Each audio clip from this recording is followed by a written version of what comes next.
Time. Let's wait for 2 3 minutes for others to join.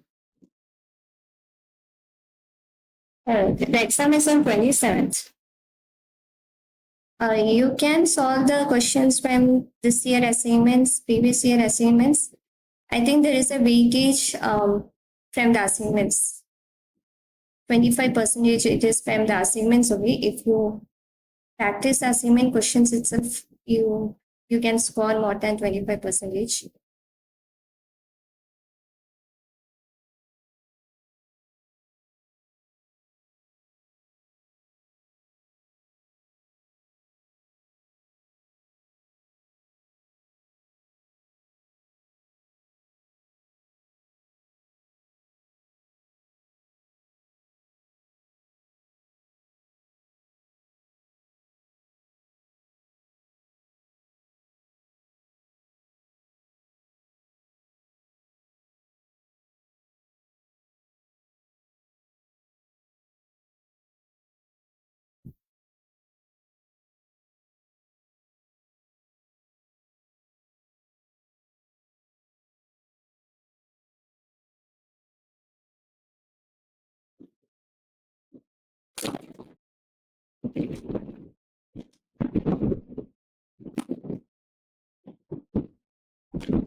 Okay, let's start the session.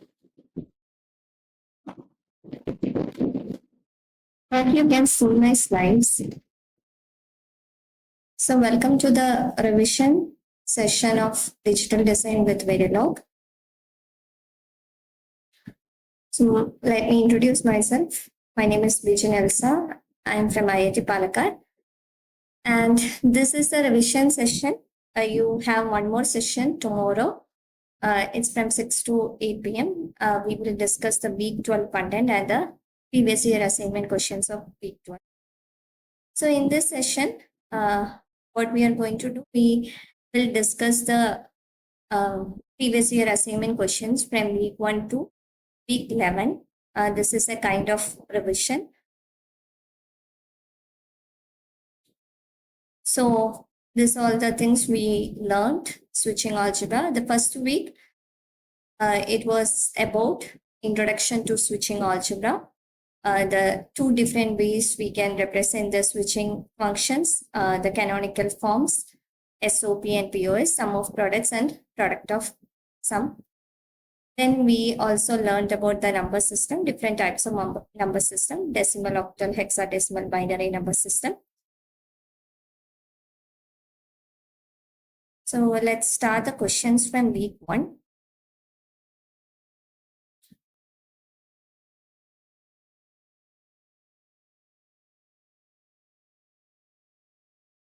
So the first question is, which one of the following is the idempotency property of switching algebra? Here, X is a switching algebra. We already learned about different laws, different theorems we can apply to minimize the logic function. So idempotency property, it's a property which you can use it to minimize the logic. So out of this 4 options, which is the idempotency property?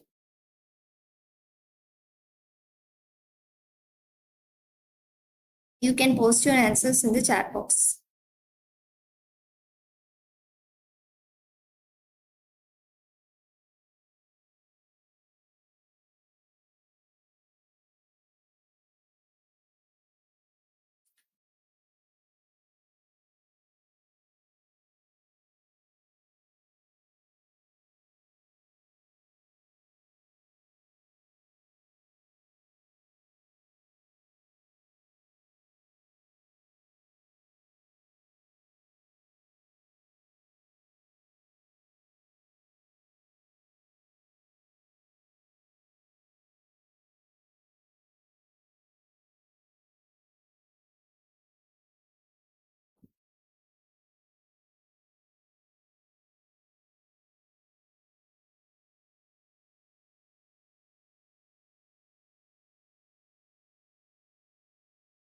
This is idempotency property.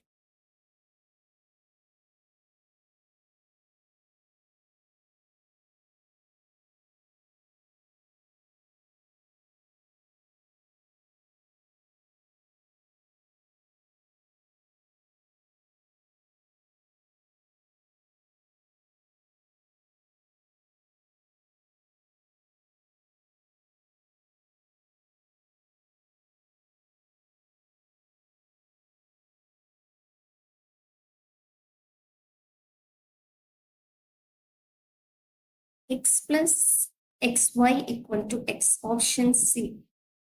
That is not idempotency property, that is absorption law. X plus xy equal to x. So which is the idempotency property? X plus xy equal to x, that is absorption law. You can take x common, then 1 plus y, that will be 1. So x dot 1 equal to x. That is absorption law.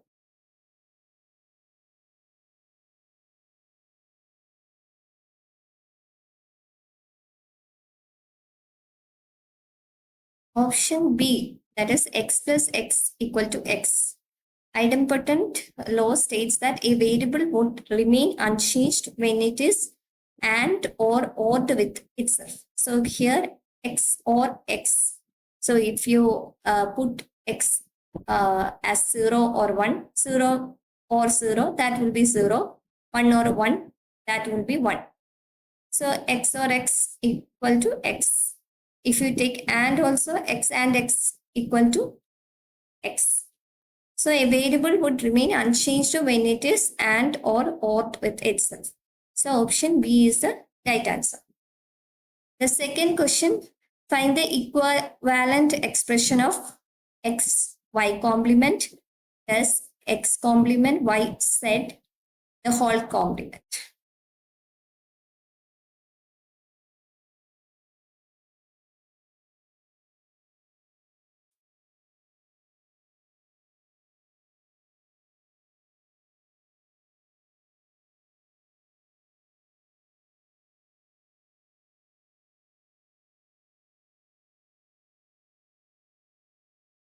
So how you can do it?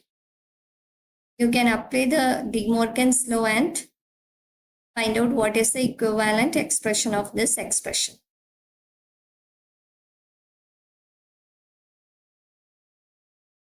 All of you solve it and let me know the answer. So these are the options. So which is the correct option?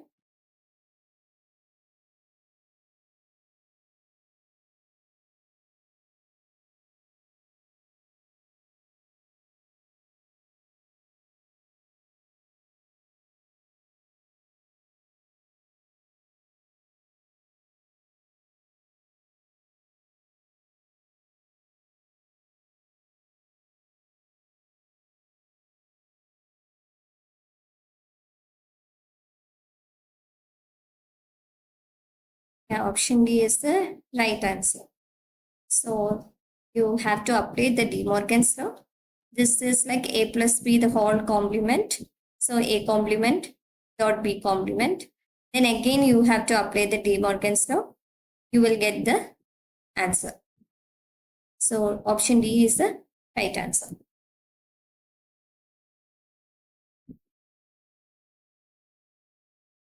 Next question. Consider the switching function x complement z plus x z complement plus x complement y complement. Find the value of the function when x equal to 1, y equal to 1, z equal to 1. And this is the first part. Second part, you need to find out the value when x equal to 1, y equal to 0 and z equal to 0.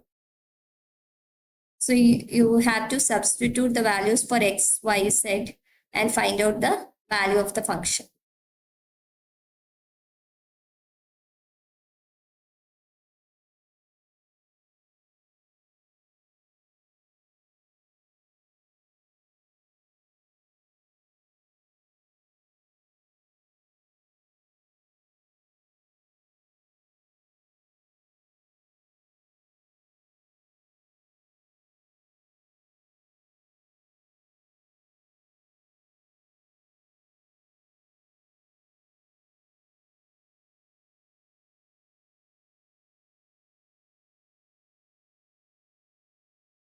Yeah, answer B.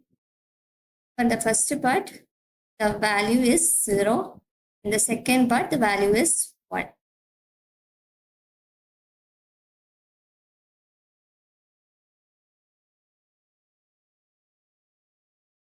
The next question, sum of product representation of the switching function. This is a switching function. You need to find out the sum of product representation.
Which is the right option?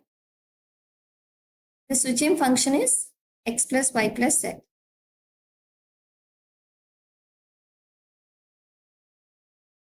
So 3 literals.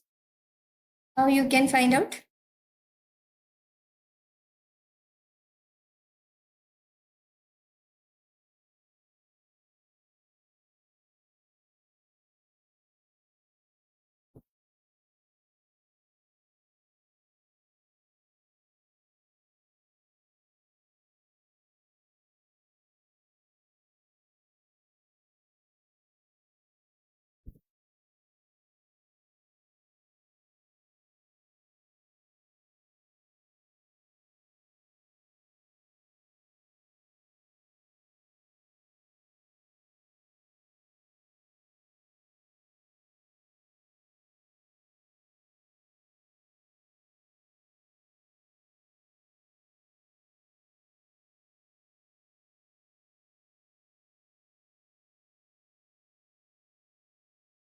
Here x, y, z. So you need to write all the combinations from 0, 0, 0 to 1, 1, 1, 1.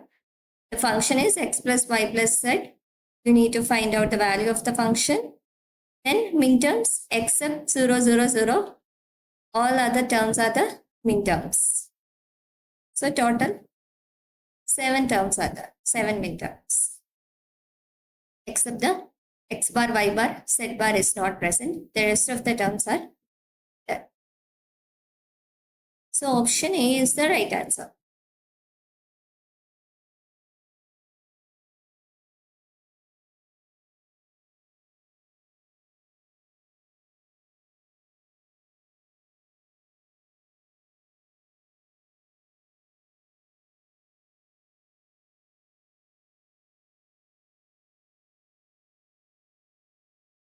Next question, convert the following decimal to binary. Decimal number is 20. You need to convert this representation into binary representation. This is very simple. You just give the binary representation of 20.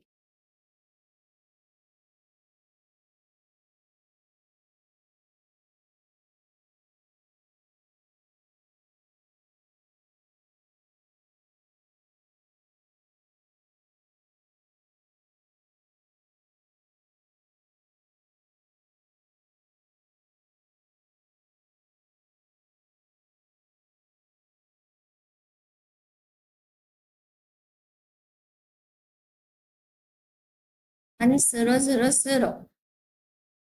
What is the decimal value of 1, 0, 0, 0?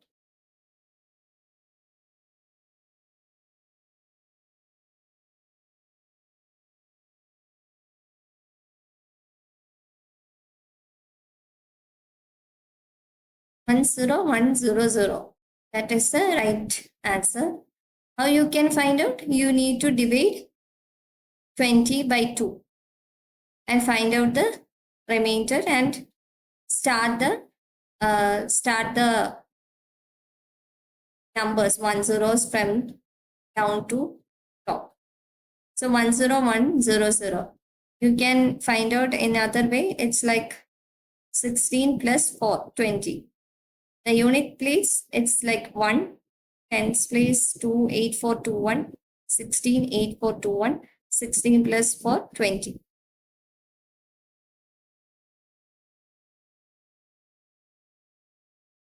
Next question. Consider the XOR operation x equal to y XOR z. And which one of the following is correct? So there is a condition given x equal to y XOR z.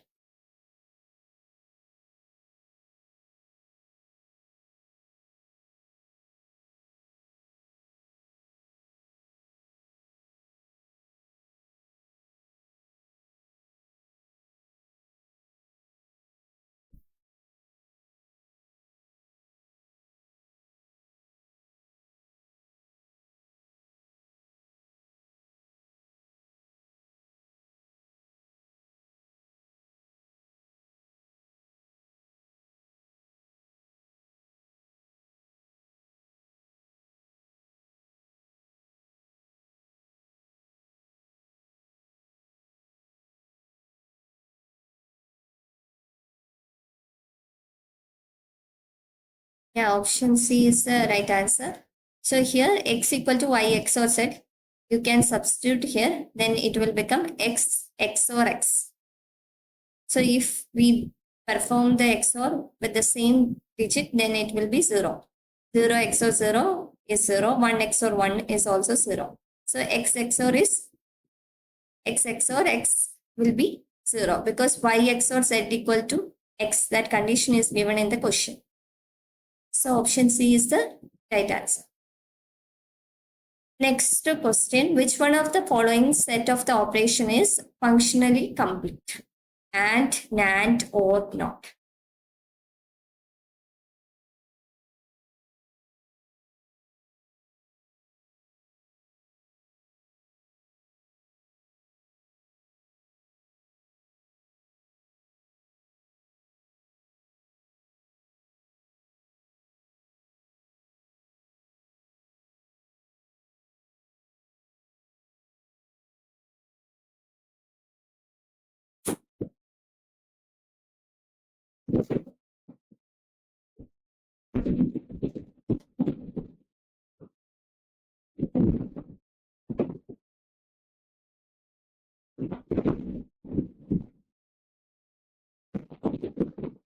Answer is NAND.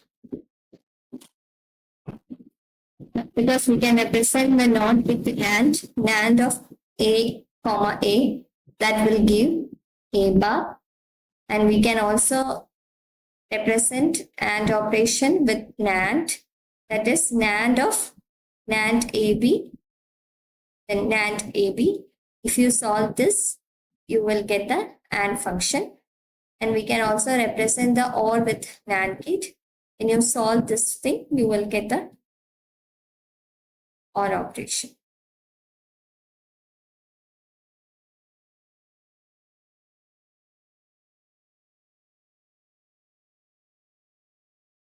So using De Morgan's law, you can find out the solution for AND function or function. This is very simple.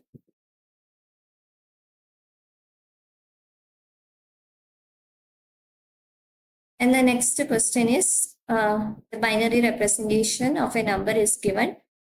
You need to find the decimal representation.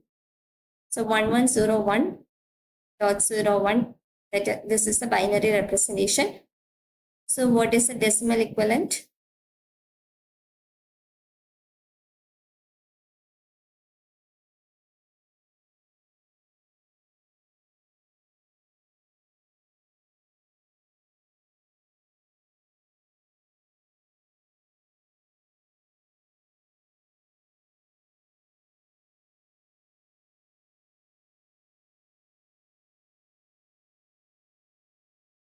One one zero one.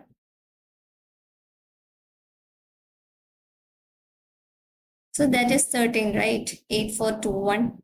8 plus 4 plus 1. 13 and 0.01. 13 point.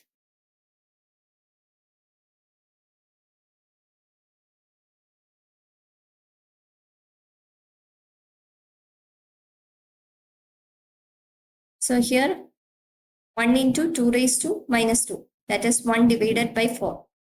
That will be 0.25. 13.25. Option A is the right answer.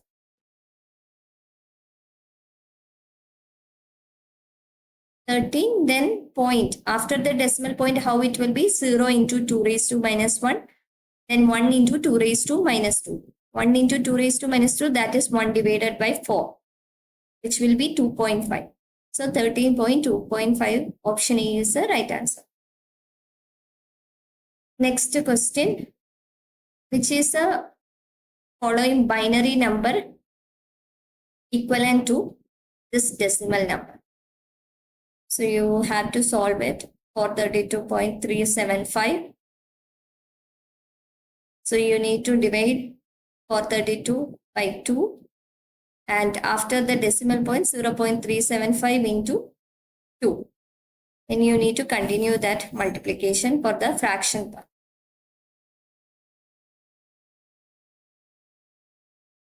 All of you solve this and let me know the answer.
Yeah, option C is the right answer.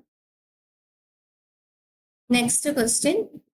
You have to find the octal number equivalent to this binary number.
Option B is the right answer.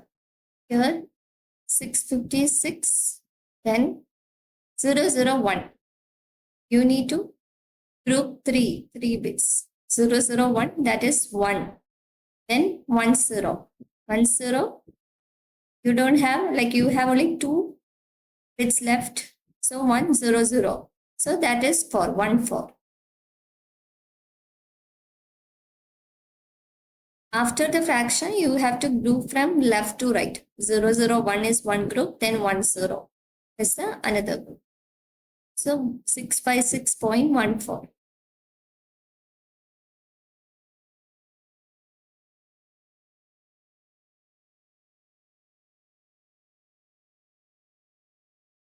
Then two, week two, we learned about the binary arithmetic, the binary codes and the error detection and correction code, Hamming code. So let's move to the questions of what will be the decimal equivalent of the ones complement of the binary number 1110. So you need to find out the ones complement, then find out the decimal equivalent.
Yeah, option D is the right answer, 1.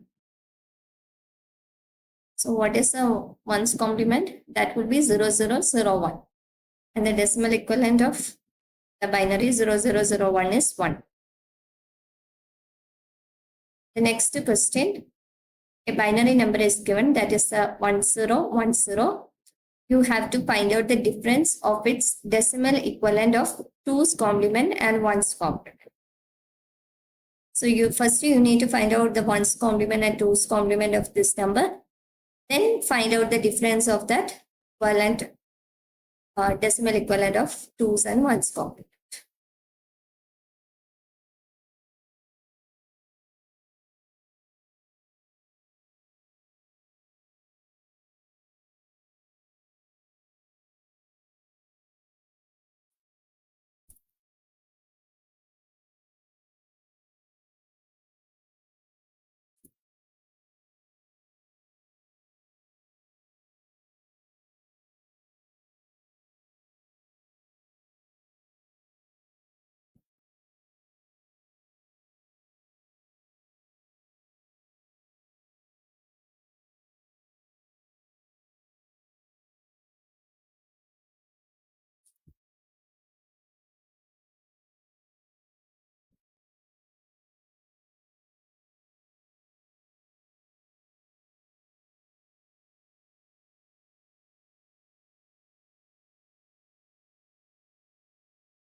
So 1's complement of this number is 5, 2's complement is 6. 6 minus 5, 1.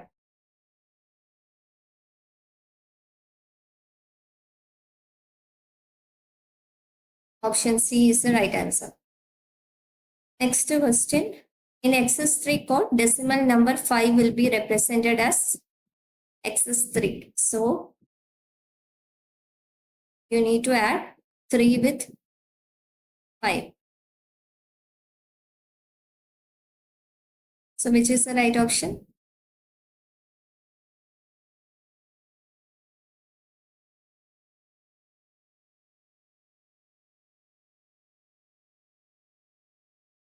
Option A.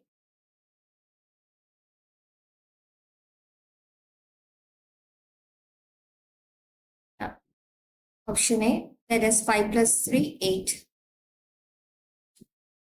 Next question, given two decimal numbers x equal to 31 and y equal to 25. Consider their 2's complement in 6-bit representation for addition or subtraction. What is the value of y minus x? So you have to do the subtraction using 2's complement.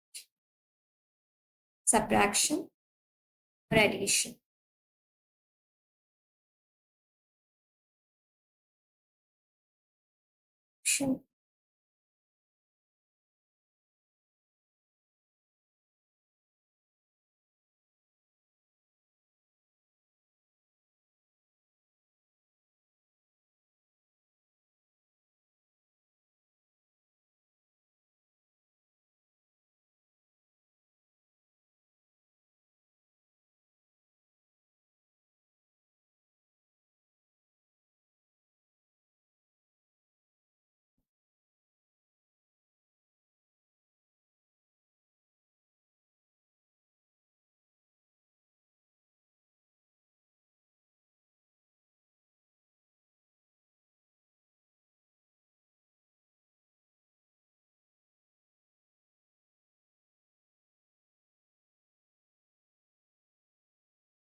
So here y minus x. So we can do it like y plus minus x. Minus x negative numbers, we can use 2's complement to represent the negative numbers. So y plus 2's complement of x.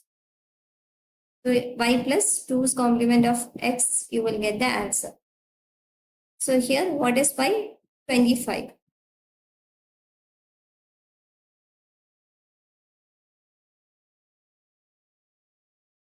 25 is 0, 1,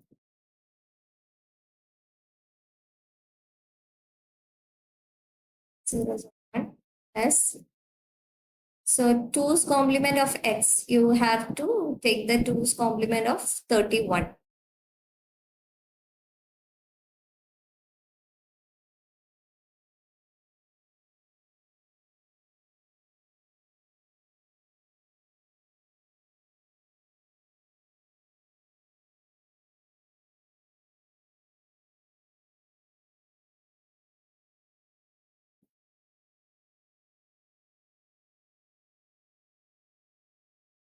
So option D is the right answer. I have put it in the chat box how you can solve it. So option D is the right answer. Next question, what is the representation of the number 7 using chord words if the weights are given as follows? The weights are 2, 4, 2, 1. So how you can represent 7? These are the options. 1101, 1010, 0001, 1111. So the chord weights are 2, 4, 2, 1.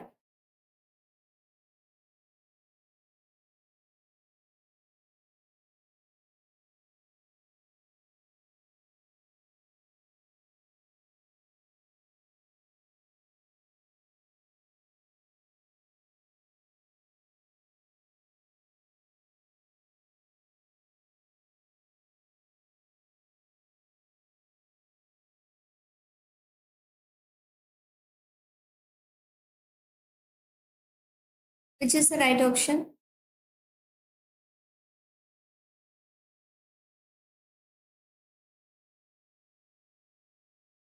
Two, four, two, one.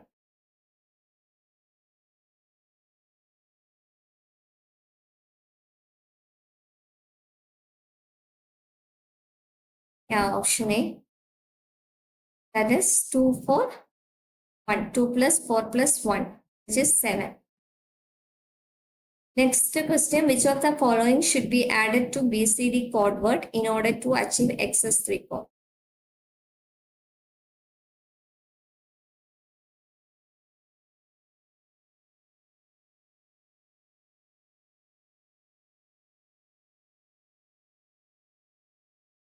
Yeah, option B, 0, 0, 1, 1, 3. So here, next question, given the gray code, you have to find out the equivalent binary number in decimal. So first you need to find out the binary number, then find out the decimal equivalent.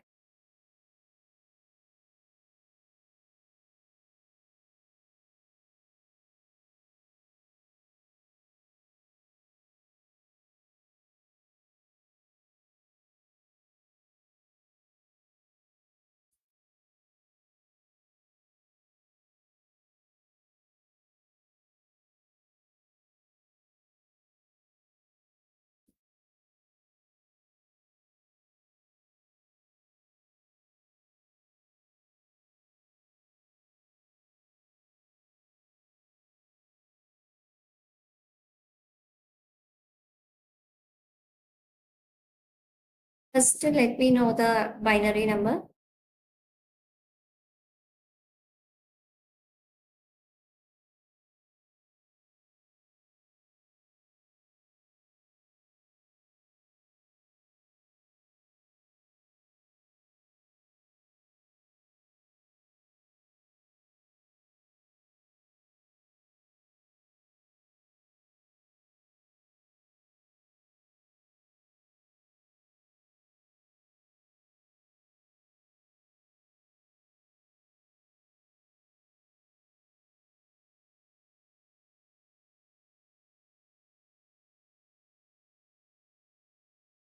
You have to convert this gray code to binary, then convert it into decimal.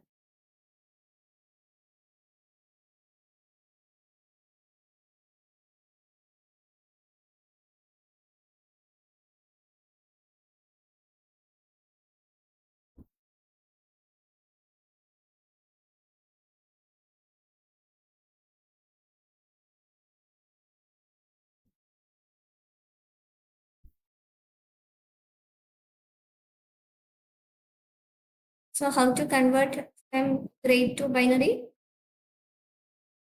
B0, that is G0, B1, B0 XOR G1. So here 1, 1, and you have to XOR B0 XOR G1. 1 XOR 0, that is 1. 1 XOR 0, 1. 1 XOR 1, that is 0. 0 XOR 0, 0. 0 XOR 1, 1. 1 XOR 1, 0. This is a binary representation of this gray code. Then you have to find out the decimal equivalent. You will get it 114.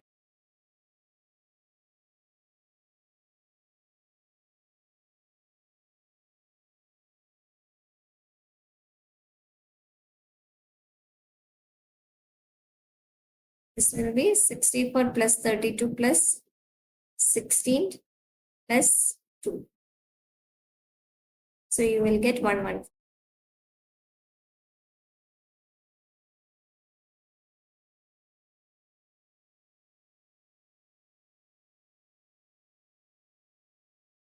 So option B is the right answer. Next question, for even parity error detection, the parity bit is set to 1 if the binary representation of the number has an odd number of ones. True or false?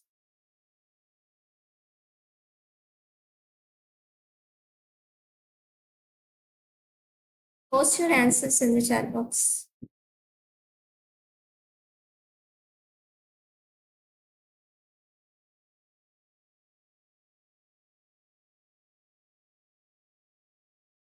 Yeah, the statement is true. For even parity, if the binary number has odd number of ones, it will be set to 1. Next question, the minimum distance between two valid codes must be x for error correcting code to capture single errors. X is, this is for error correcting code. The minimum distance between two valid codes must be what value?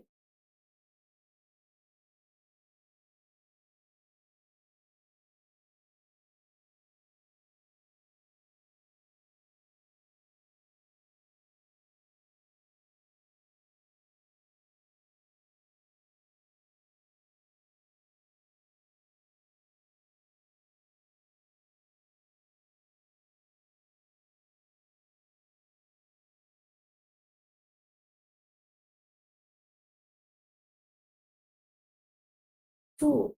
Should be 2. No, it is 3. The minimum distance between two valid codes. That is for error dictating code, the minimum distance is 2. But for error correcting code, the minimum distance is 3.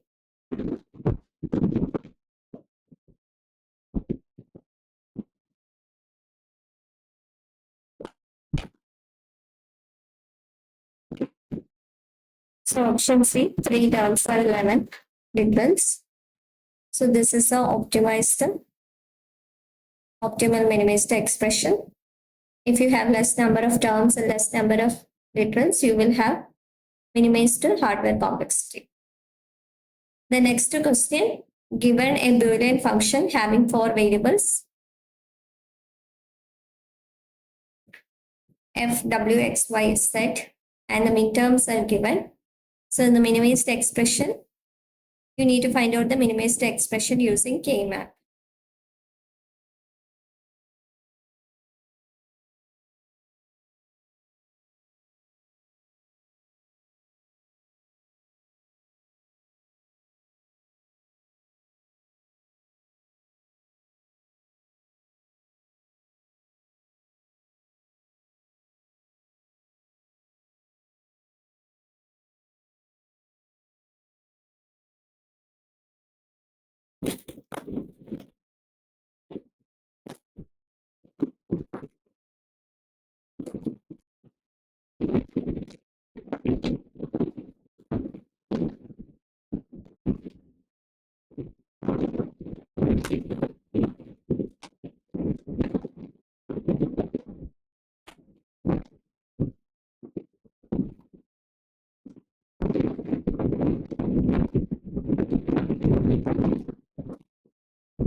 So in terms of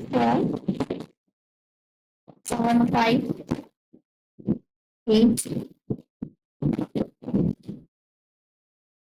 and 12, 13, 14, 15. So you can group this 4,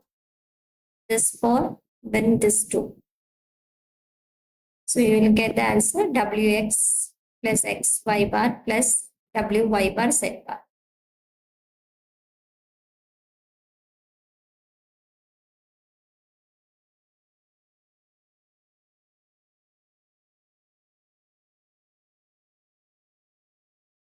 So option A was the answer.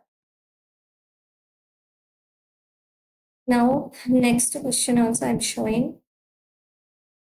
So this is a function and the midterms are given. You have to find out the minimized function, irredundant minimized function.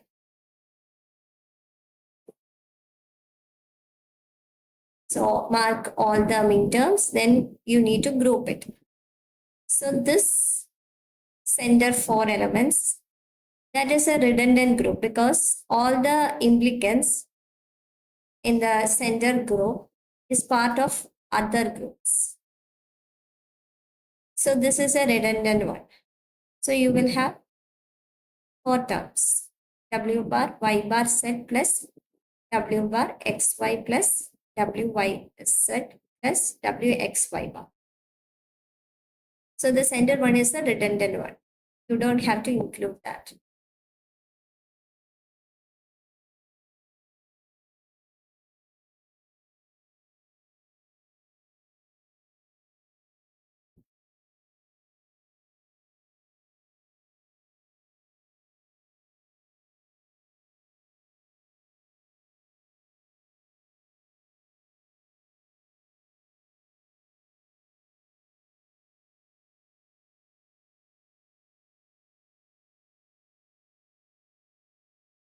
Next question is, don't care inputs for a function are those for the outputs are not defined.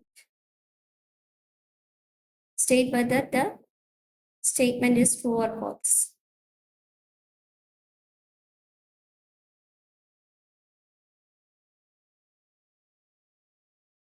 Yeah, it's true. Next question, consider two switching functions, f x1 till xn and g, where f implements the OR function, while g implements the AND function. The statement f is a cover of g. True or false?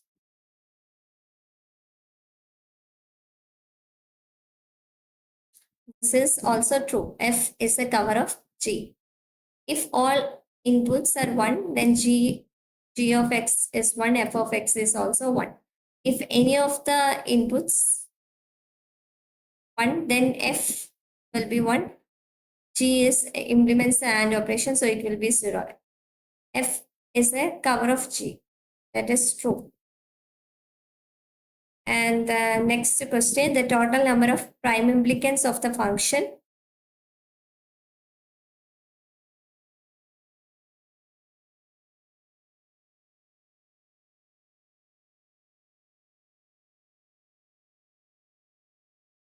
In terms are given, how many prime implicants? Find out using K-map. Mark all the midterms and group it. Post your answers in the chat box.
So you can group. So first you need to mark all the midterms, then you can group this 4, then this 2, then this 2. So total 3 implicants, 3 prime implicants are there.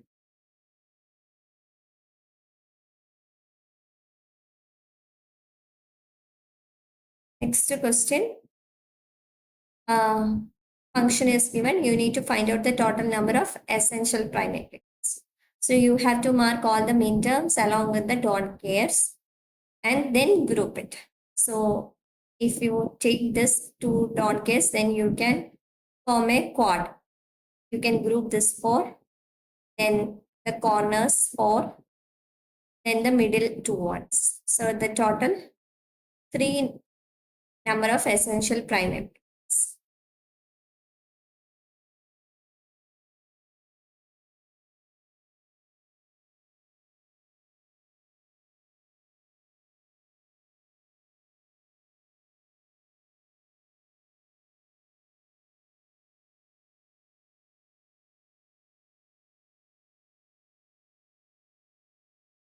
According to Kuhn-McCleskey method, which of the following two minterms can be grouped together? Minterms are 0001, 0110, 0101, 1110.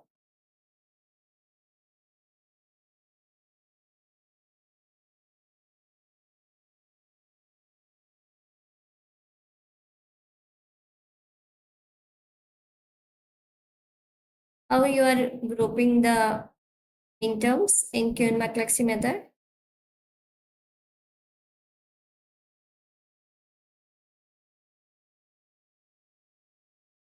Yeah, C, 2 and 4. That is 011,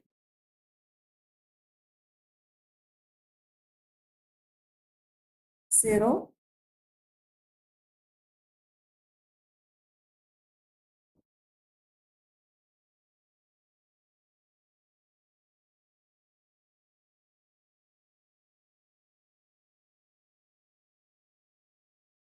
1110.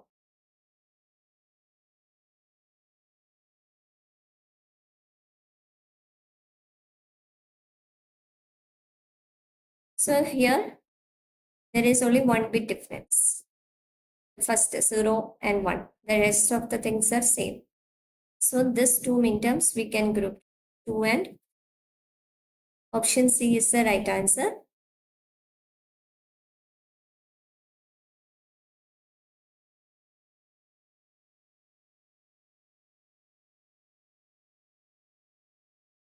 So moving to the week 4.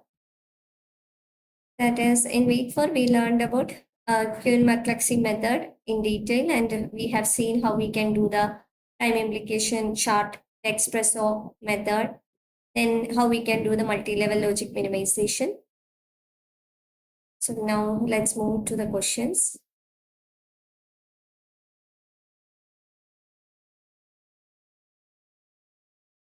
Which of the following statement is correct for Kuhn-McCleskey method for minimizing the switching functions? Group the midterms having the same number of ones. Group the midterms having Hamming distance 1.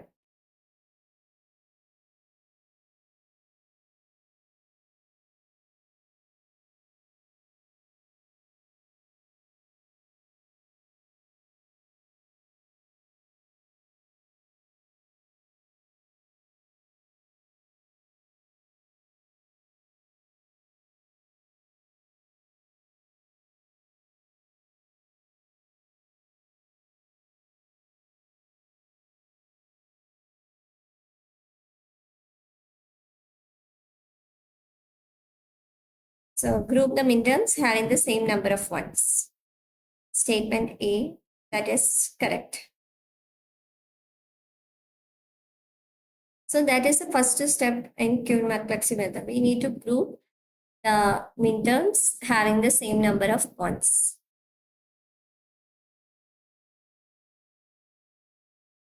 Second question, for the reduction of the prime implicant chart, which of the following statements is correct?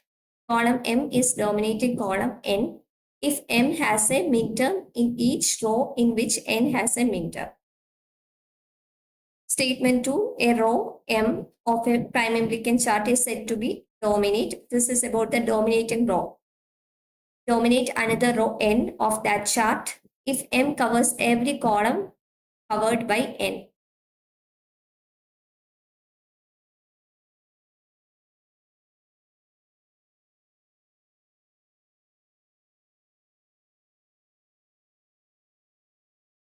So which of the following statements are correct?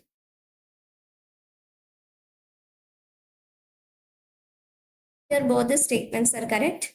Dominating column, that means the column M covers all the midterms which is covered by N. Then column M is called dominating column. The same way column row M, it is said to be dominant if it covers all the midterms which is covered by N, then it is said to be dominating. So option C is the right answer.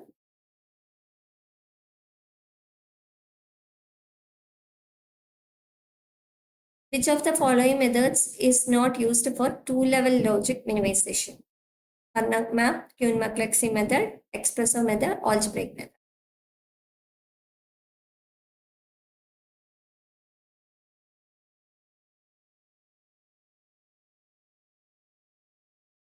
Here the answer is algebraic model.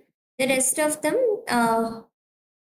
we use K-map or McClellan method or espresso method to minimize the function. Algebraic model we use the properties, De Morgan's law, distributive law for this.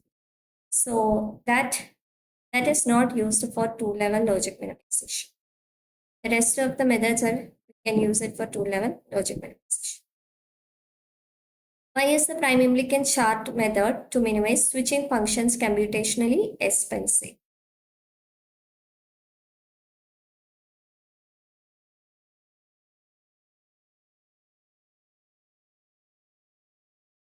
Post your answers quickly. We have to cover till week 7.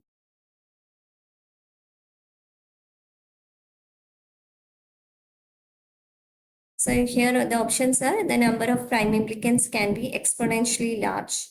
The number of prime implicants is dependent on K-map grouping. The number of product terms cannot be reduced by the prime implicant chart. All the essential prime implicants are not covered by the prime implicant chart. Here option A, the number of prime implicants can be exponentially large for a bigger function. So option A is the right answer. Next question, in the expand process under the espresso technique, any implicant is expanded until it forms a prime implicant.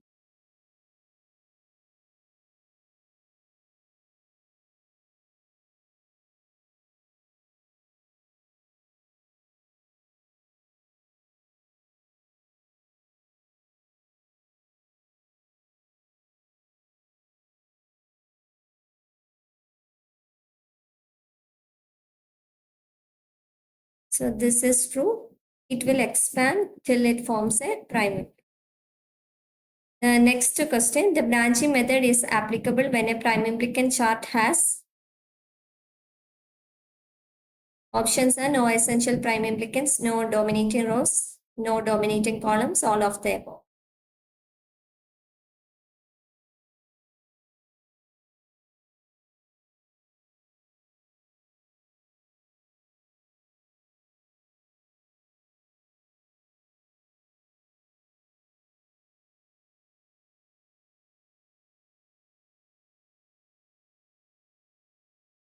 Yeah, all of the above. The branch method is applicable when the prime implicant chart has no essential prime implicants, no dominating rows, and no dominating columns. Option D is the right answer. Next question. For the switching function, this is a switching function, and you need to find out how many minimal expressions are possible.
Yeah, option D is the right answer for minimal.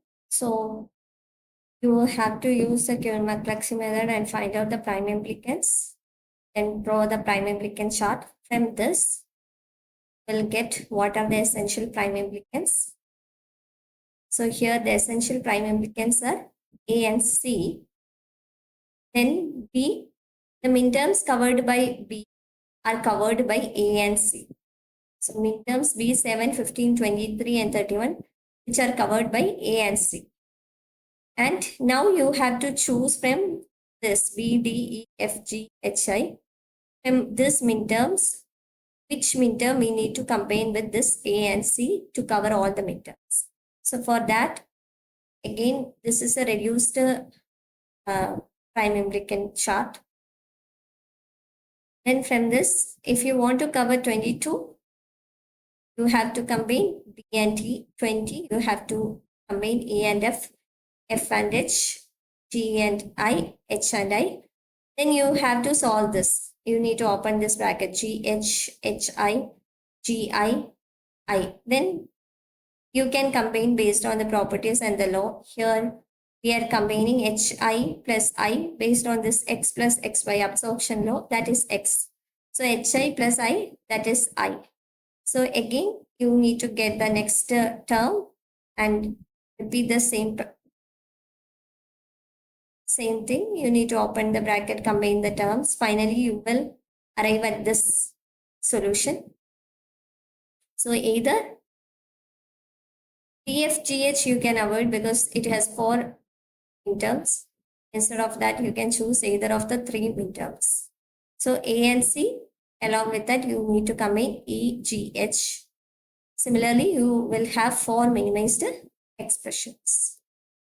So the answer is 4.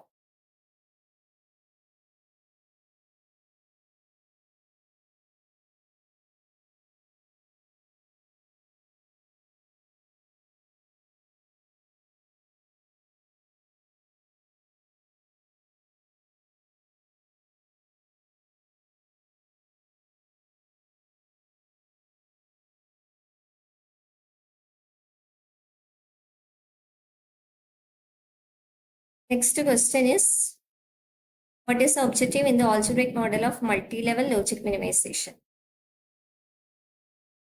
So the main objective is to find the common sub-expression in the algebraic model of multi-level logic minimization. You can look into all the examples, okay? Then you will get correct idea. Like this is for finding common sub-expressions. Okay, then we are moving to week 5.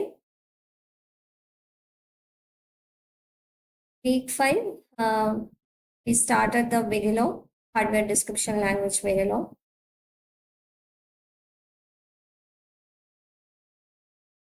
The first question is, consider the 2 statements below. Statement 1 is, by default, all input port are reg. Statement 2, by default, reg is initialized to X, don't care. So which of the statements are true and false?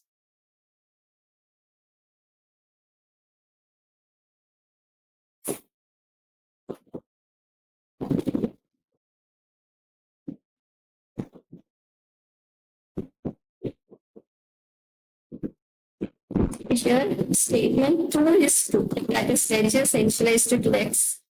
And statement 1 is false. By default, all input ports are wire, not reg. So option B is the right answer. Match the following.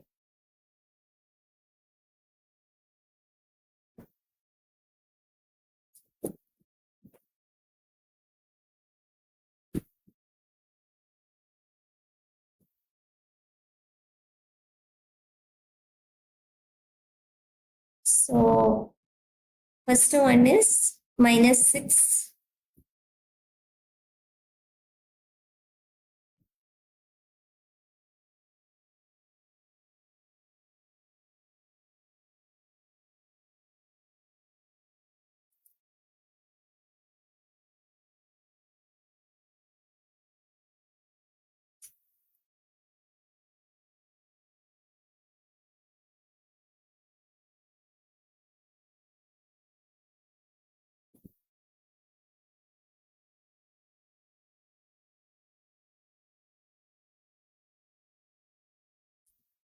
So description, 6-bit hexadecimal number. B, illegal specification. C, 6-bit negative number stored as 2's complement of 3. D, 32-bit hexadecimal. Left side, here it is given minus 6 dash D3, 6 dash D minus 3, 6 dash H ABC, dash H ABC.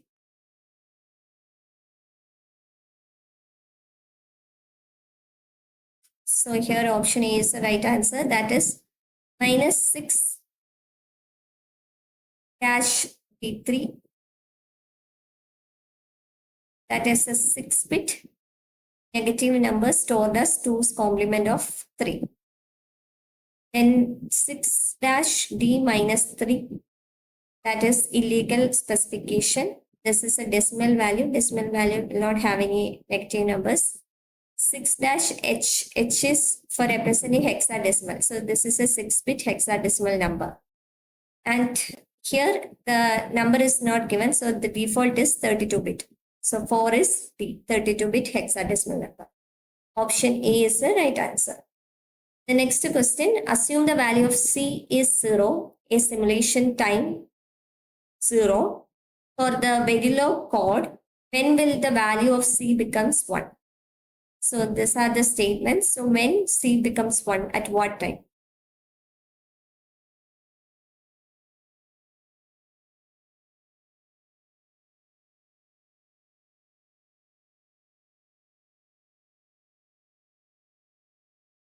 So here C becomes 1 at simulation time 30.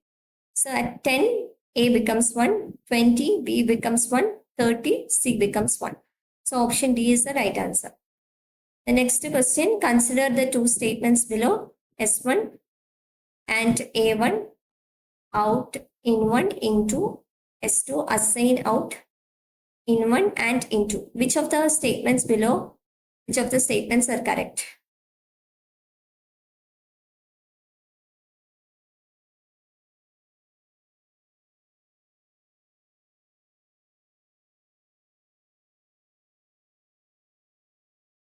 So here option B is the right answer, assign out, that is the data flow modeling. S1 is the gate level modeling, not the switch level design. So option B is the right answer. The next question, consider the statements given below. Initial blocks are used for processes that must be executed more than once during the entire execution run. Statement 2, initial blocks are not synthesizable. Post your answers.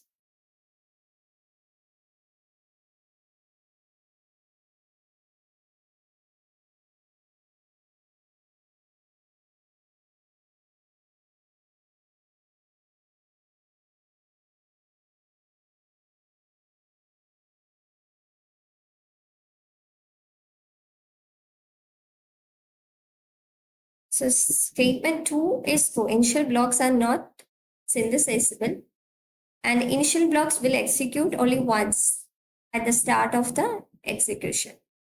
It will not be executed more than once during the entire execution run. So statement 1 is false, statement 2 is true. So option B is the right answer. Next question, consider the below Verilog snippet. Let A and B are the registers and clock be the input clock signal. So this is the Verilog code. Select the correct option. So the code will result in race condition as the assignment. This assignment is blocking, and the above code will not result in race condition as the assignment is blocking. The above code will result in race condition as the assignment is non-blocking. The above code will not result in race condition as the assignment is non-block.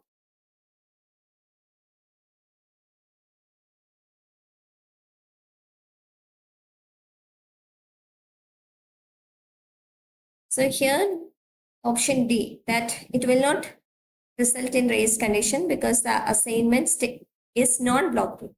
So at the positive edge of clock, the value in A will be stored in B and the value in B will be stored in. So this will not result in race condition. So option D is the right answer. Second question, the next question, in the below clock definition, what is the clock period?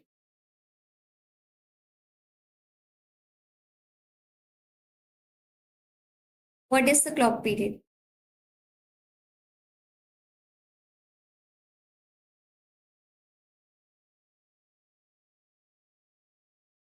Here it is given always #10 clock is going to not of clock. So the clock period will be 20. So after 10 time units, it will become, if it is 1, it will become 0. And 10 time units, it will become 1. So the clock period will be 20. Option C is the right answer. Next question, consider the statement below. Two statements. Here there is a delay. #5 A equal to B. S2 A #5. Select the correct option regarding S1 and S2.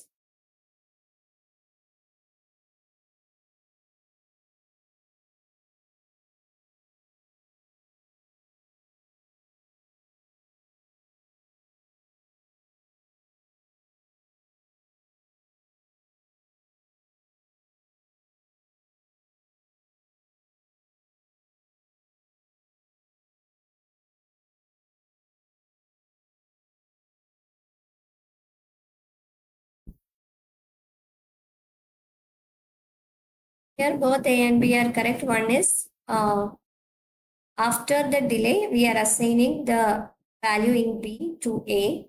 The second statement, the B will get the value at time unit 0, but it will assign to A only after 5 time units. So both the statements are correct. Option C is the right answer. Next question, suppose I have declared time scale 10 nanoseconds / 100 picoseconds. Then the value of #10 in nanoseconds will be.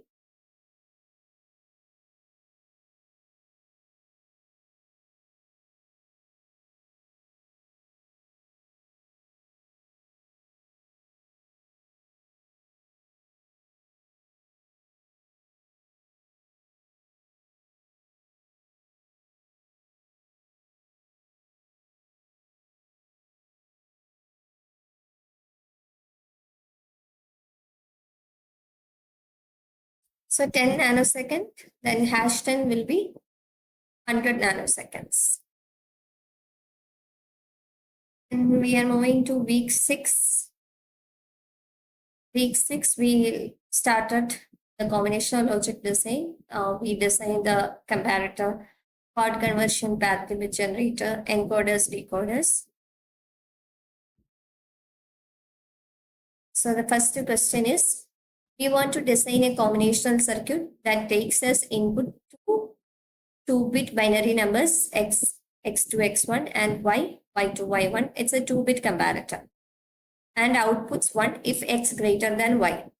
Choose the minimum number of and OR gates required to design the circuit, assuming we are provided only 2 input OR gates and 2 and 3 input AND gates.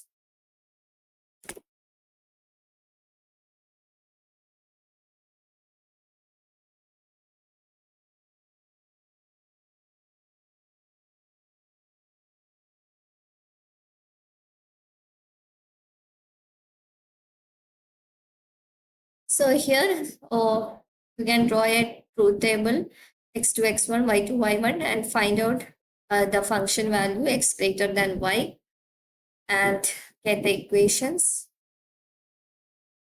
It's a 2-bit comparator, so we can implement using 2 OR gates and 2 AND gates.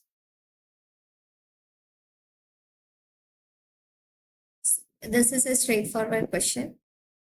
And consider the statements. Statement 1, we can implement the circuit in question 1, that is a comparator, using only 2x1 multiplexer. We cannot implement an XOR using 2x1 multiplexer. So which of the statements are correct?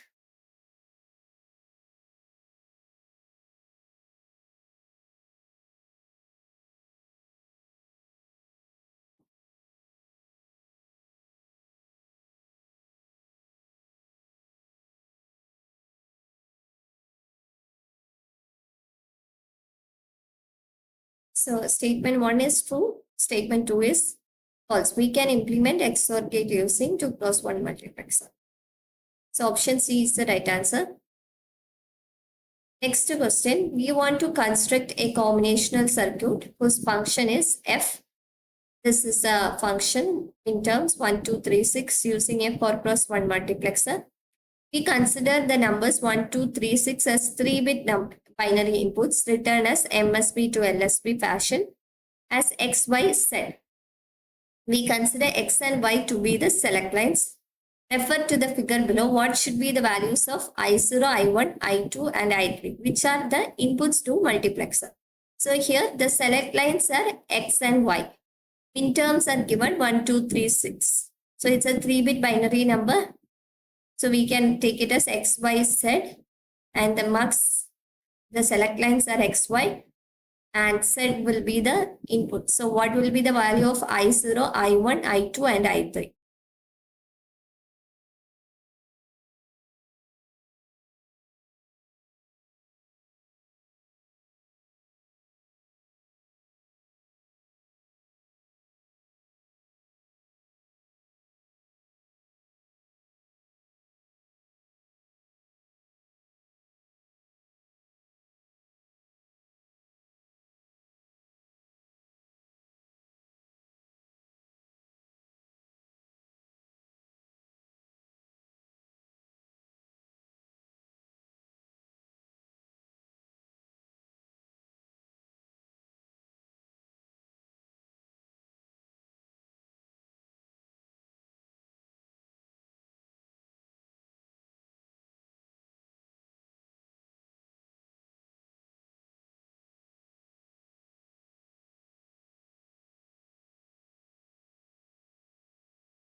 So here X, Y are the inputs and the midterms are 2,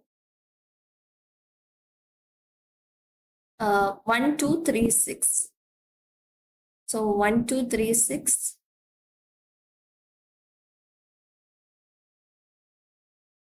So X, Y, Z, 1 means 0, 0, 1.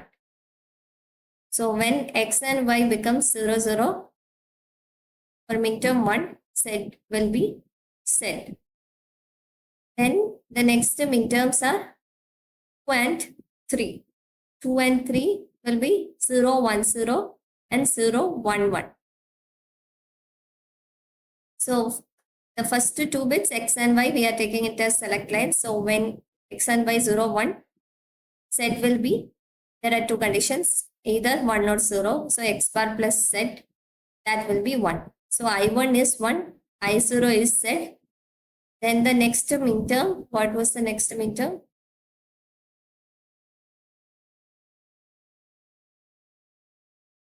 6. So 6, that is 110. 110, that will be Z bar. And 10, if when X, Y will 10, that midterm is not given. So Z will be 0. So the inputs will be Z1, 0, Z bar.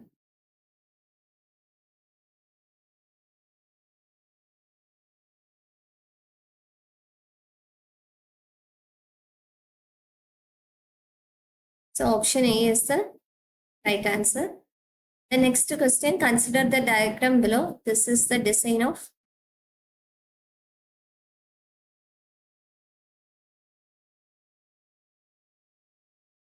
what is this?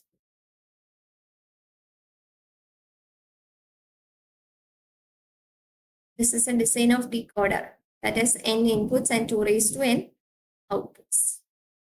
Next question, consider the following statements on the usage of decoders in digital technology. Statement 1, decoders cannot be used for demultiplexing. Decoder can be used to decode memory addresses.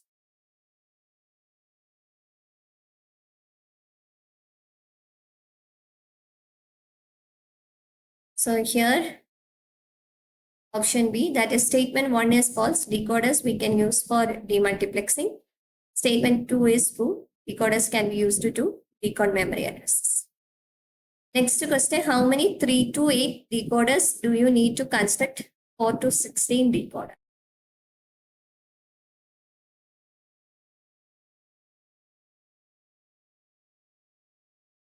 Yeah, B is the right answer. 2 decoders to construct 4 to 16 decoder. Next question, a decimal decoder can be implemented with a less number of gates than a binary decoder of the same size of input, and a decoder can implement any switching function. So which are the correct statements?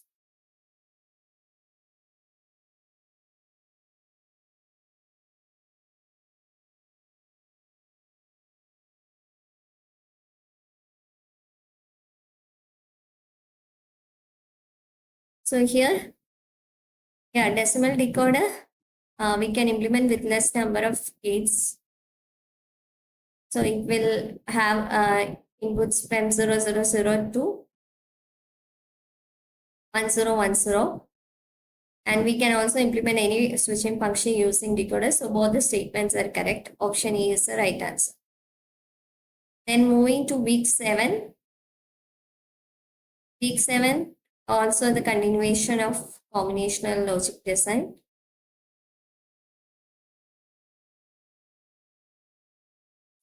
The first question is, how many full adders and half adders are required to add two 32-bit numbers if there is no carry?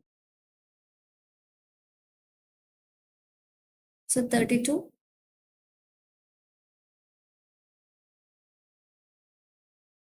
Here there is no carry in, so 31 full adder and 1 half adder.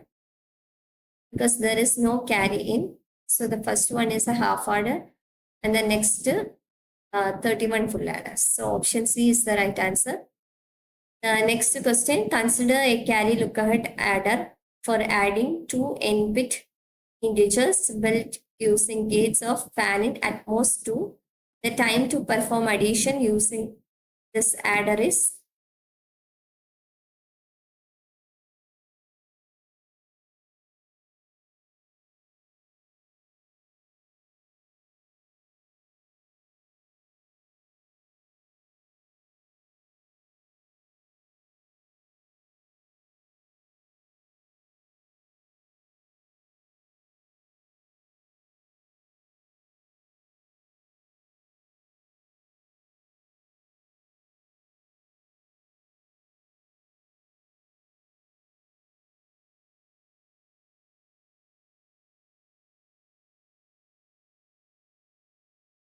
option D, O log of the complexity of log of n, log of n.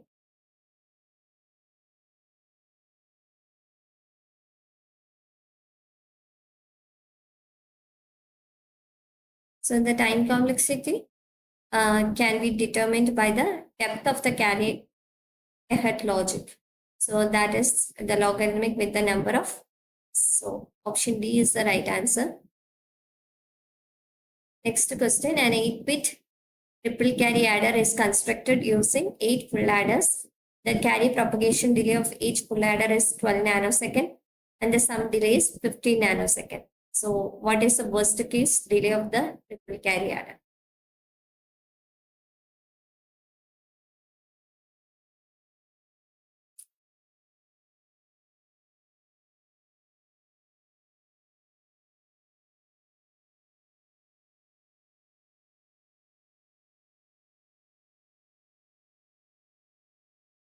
So here the answer is 99. That is to propagate the carry, you have to propagate the carry 7 flip-flops, 7 into 50. And for the sum delay, that is 50. That will be 99. Option A is the right answer.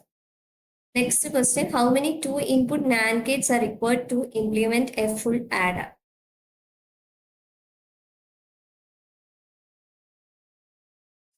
So full adder equation, you know, sum is AX or BX or C.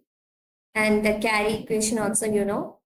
So how we can implement two input NAND gates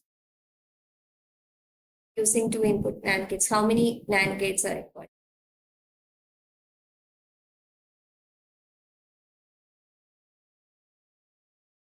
It's 9. In 9 NAND gates to implement the full adder. The next question, the 8-bit 2's complement representation of an integer is this one. What is its decimal representation?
Here the answer is -10.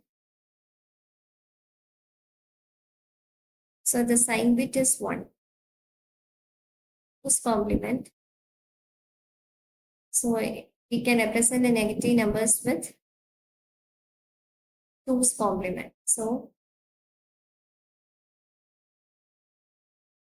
this is -10.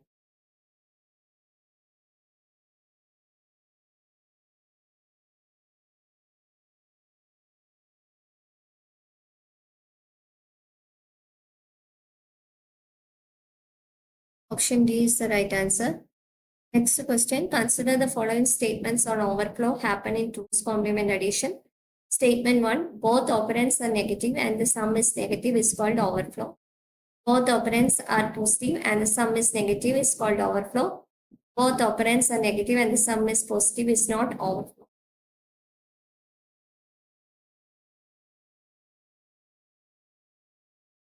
Your statement 1 is false. It is not overflow. If both the operands are negative and the sum is negative, it is not overflow. Statement 2 is true. That is, both operands are positive and the sum is negative, then it is called overflow. Statement 3 is false. If both operands are negative and the sum is positive, it is overflow. It is not overflow. That statement is wrong. So option B is the right answer. The next question, the number of full adders and the half adders required to add 2 decimal digits in a BCD adder is, consider that there is no input carry.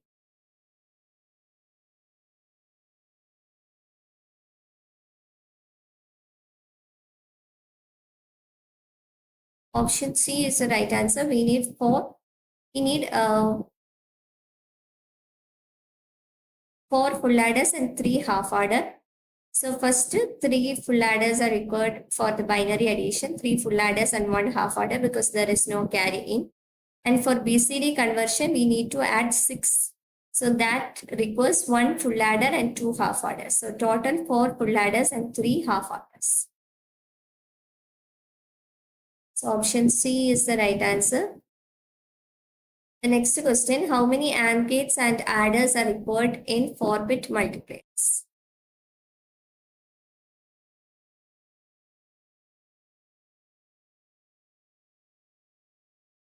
So if it is M cross n multiplier, we need M cross n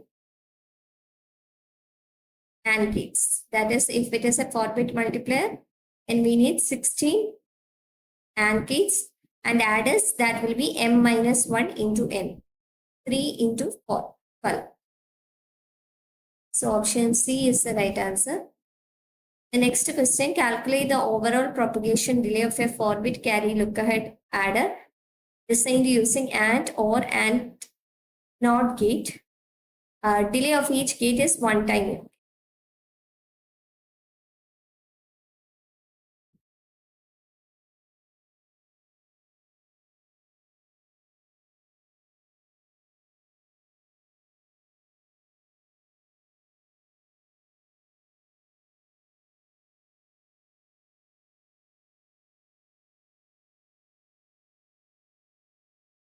So answer is 4.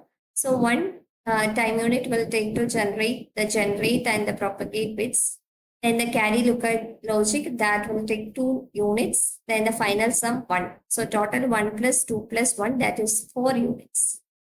So option A is the right answer. And moving to week 8.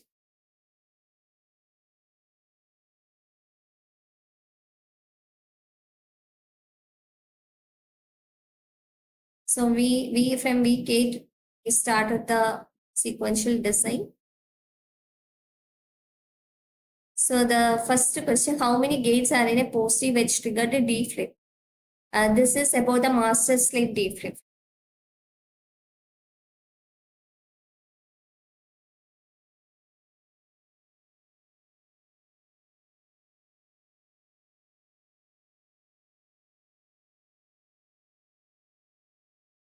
So in master slave, post edge triggered D flip, we have 4 NOR gate, 4 AND gate, and 2 NOT gate. So option A. The next characteristic equation of T flip flop, toggle flip flop. So what is the characteristic equation?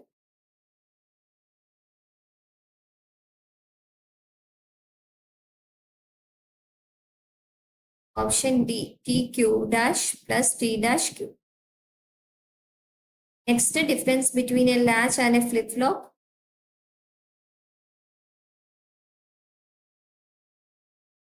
What is the difference between a latch and a flip flop?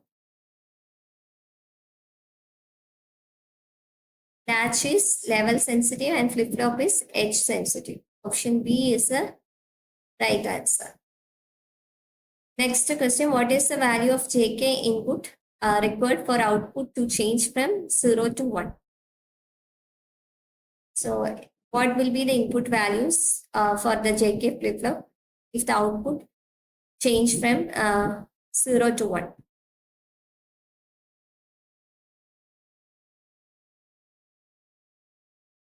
Option B, it will be either 1 0 or 1 1. So option B, 1 cross. Next question, when is flip flop in normal mode? So when you have the asynchronous inputs, so when the flip flop will be in normal operation?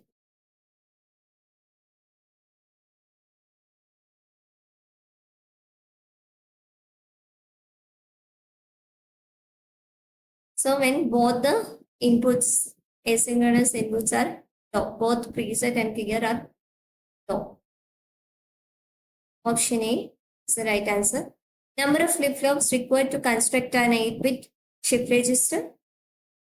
How many flip-flops are required to construct an 8-bit shift register? Yes, C. Option C, 8. That is the right answer. Determine the multiplexer size required for the 8-bit 4 functions universal shift register. 8-bit 4 functional universal shift register. So you need 8 for cross-band multiplexer. Option D is the right answer. Which flip-flop avoids receiving the input of 1 1 in an SR latch?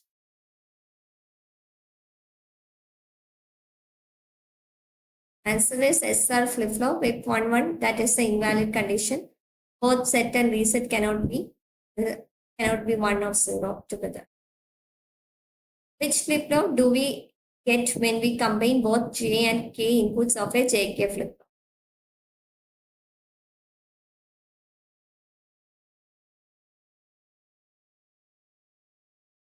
When we connect J and K Which flip-flop? That is T flip-flop. If you connect with a NOT gate, then it will become D. So this is a T flip-flop. When we connect together, it will become T. Moving to week 9. So how many flip-flops are required to make a mod 32 binary counter?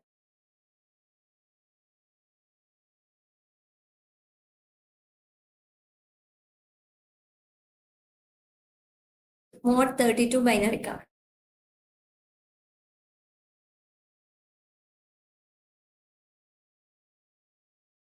Option B, 2 raised to 5. That is 32. So you need 5 flip-flops required to make a mod 32 counter. What is the terminating condition in mod 6 counter? The terminating condition in a mod 6 counter.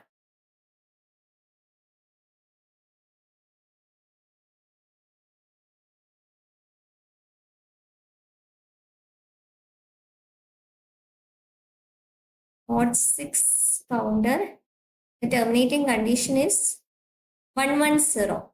So when it becomes 110, it will reset to 000. So option B is the right answer.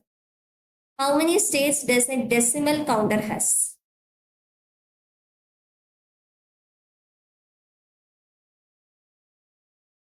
Decimal counter. Decimal counter has 10 states. Option C is the right answer. All synchronous sequential circuits can model using. We can model the sequential circuit using FSM, finite state machines. Then how many flip-flops are required to implement a more finite state machine with 7 states?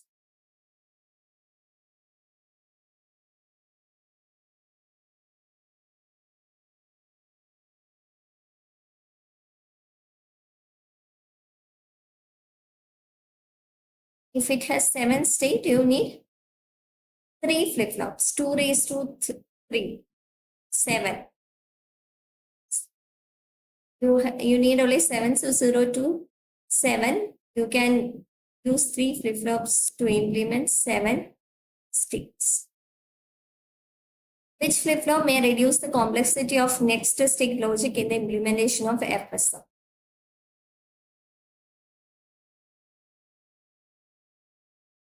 Yeah, option C, JK flip-flop. This is a 2-input flip-flop.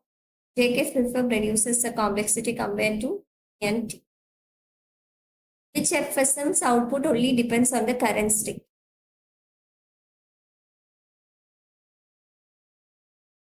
Which FSM's output depends only on the current state? Moore measure. That is correct. An FSM is complete when all the states of FSM has a transition definition for all inputs. There should be at most one transition for every input and state combination. All the state transitions are correct.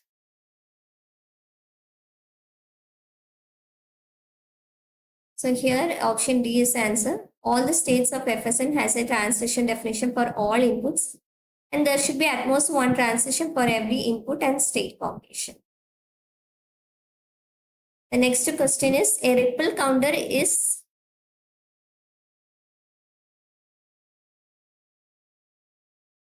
ripple counter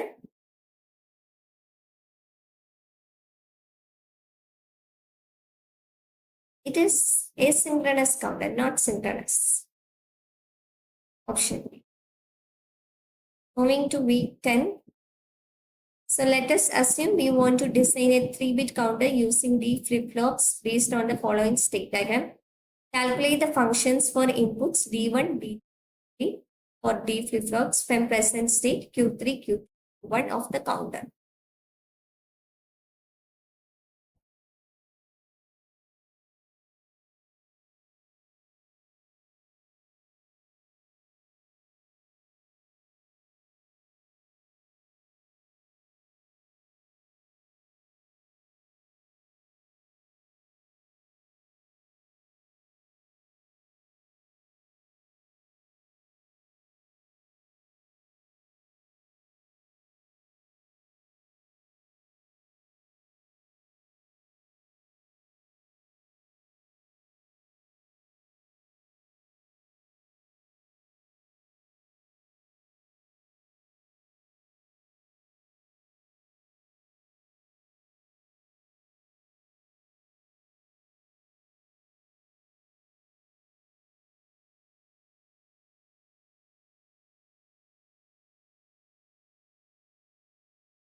So how to solve? You have to, from the state diagram, you need to find out the present state and the next state.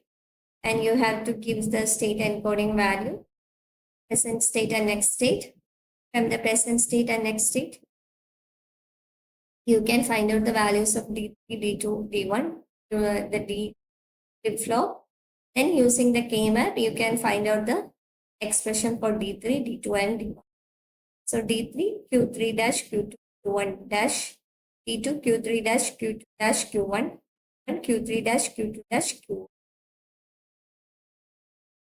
So the option D was the right answer.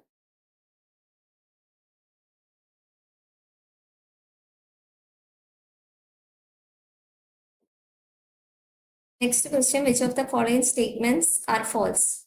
In Moore machine, output depends on the present state as well as present input. In Mealy machine, more number of states are required than Moore machine for a problem.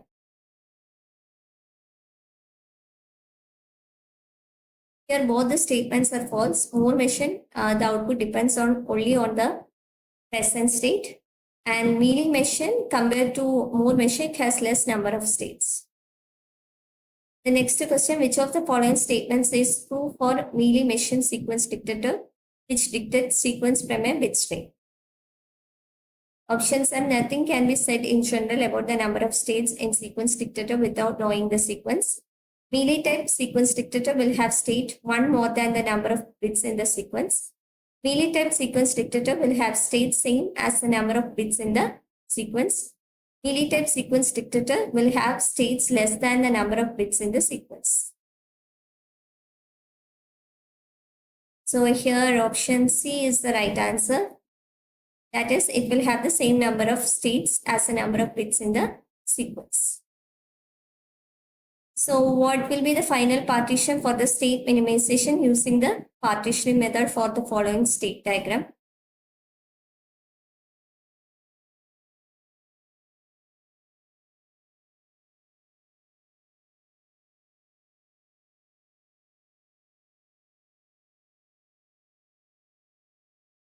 So from the state diagram, you have to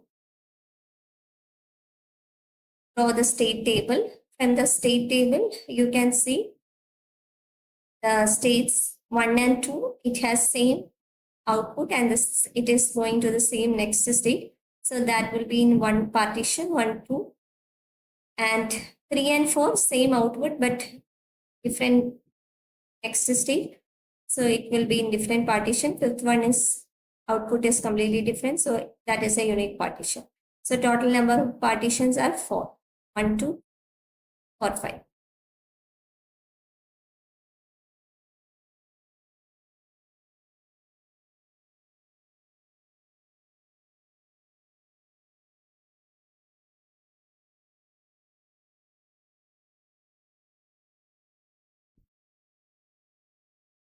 So the next question is calculate, suppose we want to design a synchronous modular 5 counter modeled using Moore FSM with 5 states.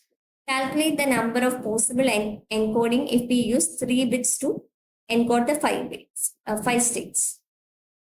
So here 3 bits, so we can have 8 states, but we need to encode only 5 states. So the total possible combinations are 8C5.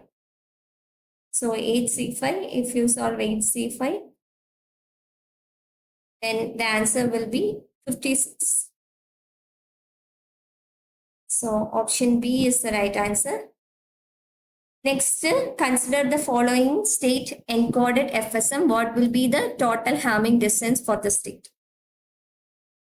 So here from 100 to 101, Hamming distance is 1.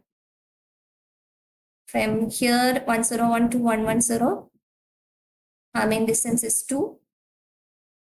From this to this, Hamming distance is 3. Then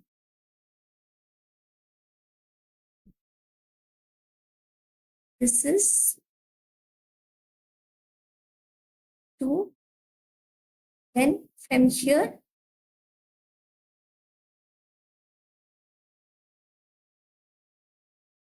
0, 1, 1, 3, 3 plus 1, 4, 4 plus 2, 6, 6 plus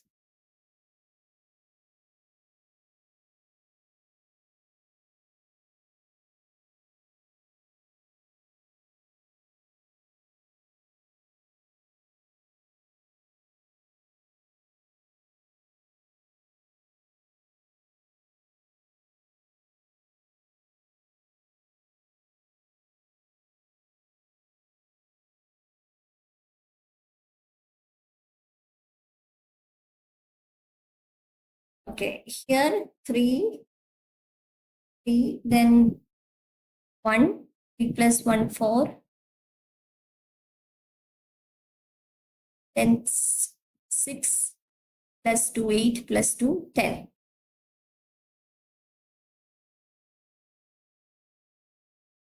Next, suppose we want to design a counter using D flip-flop such that it counts 0, 2, 3, 6, 5, 1, 0. Then find the expression D1, D2, D3. This is same as question 1. You have to draw the state table and find out the values of D1, D2, D3. Then find out the expression. So the answer will be D. The next question, write the resultant number of states after doing row equivalence method state optimization for the following state table.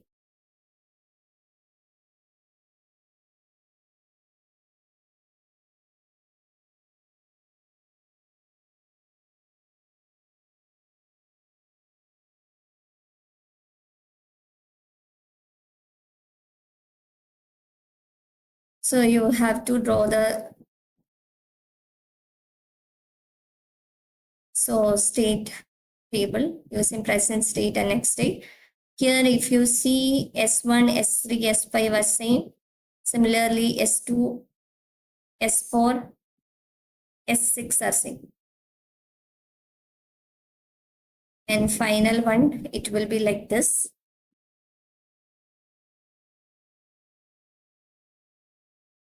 So S0, S1 dash, S2 dash, S3, this is a minimized one. If you look at the minimized this table, S0 and S2 dash are same. So total will be 3 states.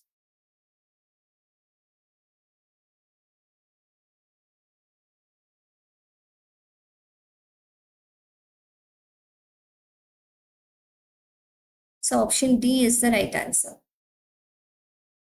Next, moving to week 11, how many ASM states will be there to model and implement a 10-bit counter?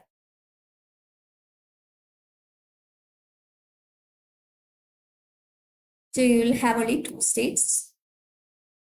One state, you will set the counter to 0. Second state, it will start encrypting and check.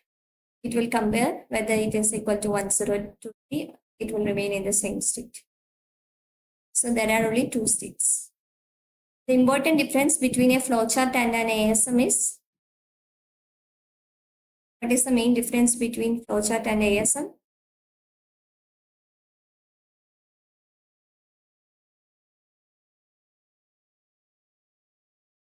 Because ASM has flow with clock timing. Option A is the right answer. Next question, which one of the following is not an element of the ASM chart? State box, data box, decision box, conditional box. Yeah, option B, data box is not a part of ASM. ASM is as powerful as modeling any Moore FSM or Mealy FSM. We can use ASM to model both Moore FSM or Mealy FSM. It is better as compared to any FSM. So option B is the right answer. Next question, what is true about ASM block? State along with all associated decision box and conditional state box. All the parts of the ASM blocks execute in one cycle. All statements, decisions, and actions execute in parallel in an ASM block. All the above. So all the statements are true about ASM block. In ASM implementation, the only difference between a combinational circuit block and a sequential logic block of the data path or processing part of the digital system is that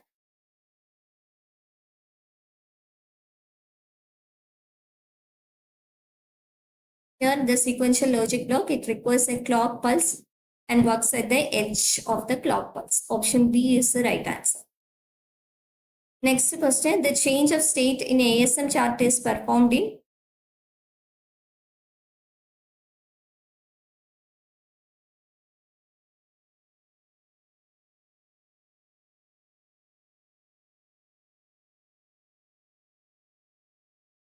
control logic. Option A is the right answer. The next question, the box that tells the effect of input on the control subsystem is called.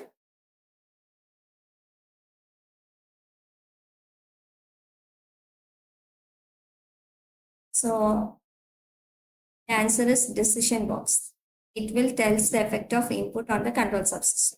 Based on the input, it is going to decide which output path it has to follow.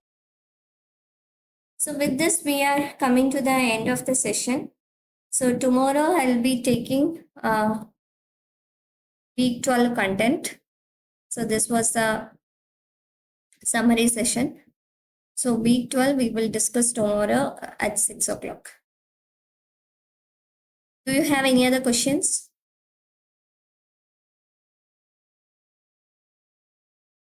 If you don't have any further questions, then we can wind up. Thank you.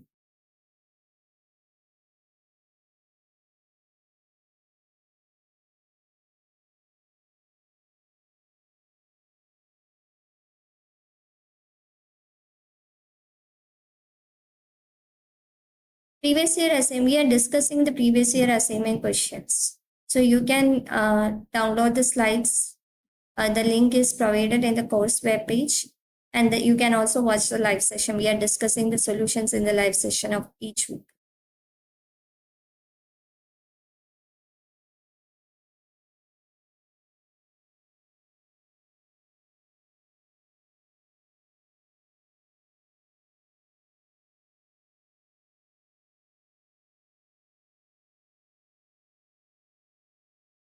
Solve all the assignment questions. There is some weightage for the assignments. I think 25 or 50% from similar kind of questions. The 50% will be new questions. So you can score like more than 50 if you solve the assignments, this year's and previous year questions, and find similar problems. It is easy only.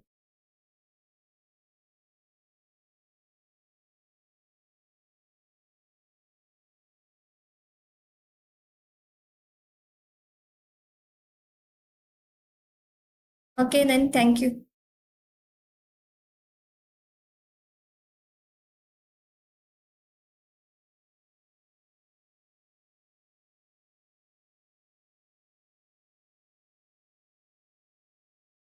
There is a weightage from the assignments also, like 30 or 70%. I need to check. You can check the NPTEL course page. Even if you miss, you can, if you score well in the final exam, it will not affect that much.